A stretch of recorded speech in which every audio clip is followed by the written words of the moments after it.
আসসালামু আলাইকুম সবাইকে আরও একটি নতুন রেসিপিতে আমার চ্যানেলে স্বাগতম জানাচ্ছি। আজকে খুবই সহজ একটি নাস্তার আইটেম তৈরি করে দেখাচ্ছি। বিকেলে চায়ের সাথে এই নাস্তাটি খুবই সহজে এবং ঝটপট বানিয়ে ফেলতে পারবেন।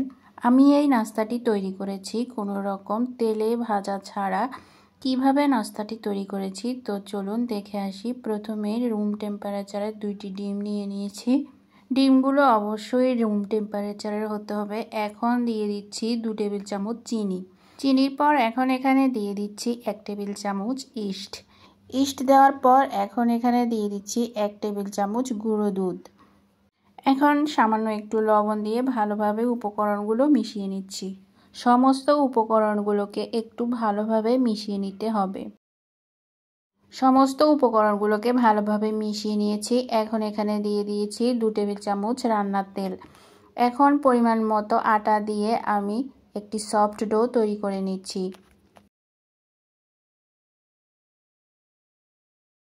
ডো তৈরি করা হয়ে গিয়েছে। এখন আমি এই ডোটিকে 20 মিনিটের মতো রেস্টে রেখে দিচ্ছি। 20 মিনিট পর ঢাকনাটি সরিয়ে নিচ্ছি। দেখুন আমার ডোটি সেট হয়ে গিয়েছে। এখন এই ডোটিকে একটু ভালোভাবে মথে নিচ্ছি। এখানে আমি ডোর পুরোটা অংশই নিয়ে নিয়েছি, কারণ একটু মোটা করে আমি রুটিটা বেলবো, তাই আমি সম্পূর্ণ ডোটা নিয়ে নিয়েছি। তো এই তো আমার রুটিটা বেলা হয়ে গিয়েছে। এখন রুটির সাইডগুলো আমি কেটে নিচ্ছি একটি ছুরির সাহায্যে। এই নাস্তাটি বানানো এত সহজেই, ছোট বড় সকলেই এই নাস্তাটি তৈরি করে ফেলতে পারবে খুব সহজেই।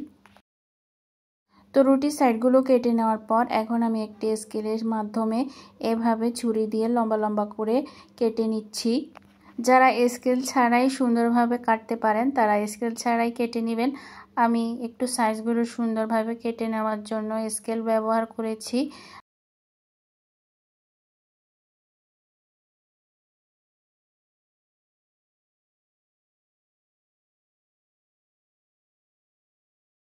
রুটিটা লম্বালম্বি কেটে এখন আবার এভাবে আমি স্কেল বসিয়ে এই রুটিটাকে কেটে নিচ্ছি।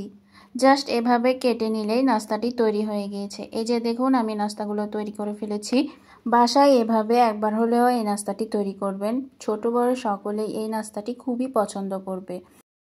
এখন এই নাস্তাগুলোকে আমি একটি তাওয়ার মধ্যে ছেঁকে নেব। তার জন্য আমি চুলায় একটি তাওয়া গরম করে নিয়েছি। এখন একে একে নাস্তাগুলো দিয়ে দিচ্ছি তাওয়ার মধ্যে। তাওয়াটি কিন্তু খুব বেশি গরম করা যাবে না, মিডিয়াম থেকে লো হিটে এই তাওয়াটি গরম করে নেবেন এবং নাস্তাগুলো দেওয়ার পর আগুনের পরিমাণটা একদম লো করে দিবেন। এই নাস্তাগুলো হতে কিন্তু বেশি টাইম লাগে না, মাত্র 10 থেকে 12 মিনিটের মধ্যে এই নাস্তাগুলো হয়ে যায়। তো এখন আমি উল্টে দিচ্ছি নাস্তাগুলোকে। একটি সাইড কিন্তু সুন্দরভাবে হয়ে গিয়েছে। এখন অপর সাইডটি হয়ে গেলেই এটিকে নামিয়ে নিব।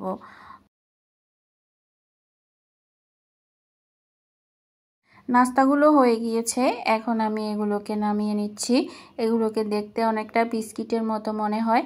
দেখতে বিস্কিটের মতো মনে হলেও এটি খেতে কিন্তু বিস্কিটের চেয়েও অনেক বেশি মজা হয়ে থাকে। তো আমি নাস্তাগুলো পরিবেশন করে নিয়েছি। দেখুন নাস্তাগুলো কতটা সুন্দর দেখাচ্ছে। প্রিয় ভিউয়ার্স, আমার আজকের এই রেসিপিটি যদি আপনাদের কোথাও একটুখানি ভালো লেগে থাকে অবশ্যই কমেন্টসের মাধ্যমে জানাবেন এবং লাইক শেয়ার করে দিবেন। আজকের মতো এখানেই বিদায় নিচ্ছি। আল্লাহ হাফেজ।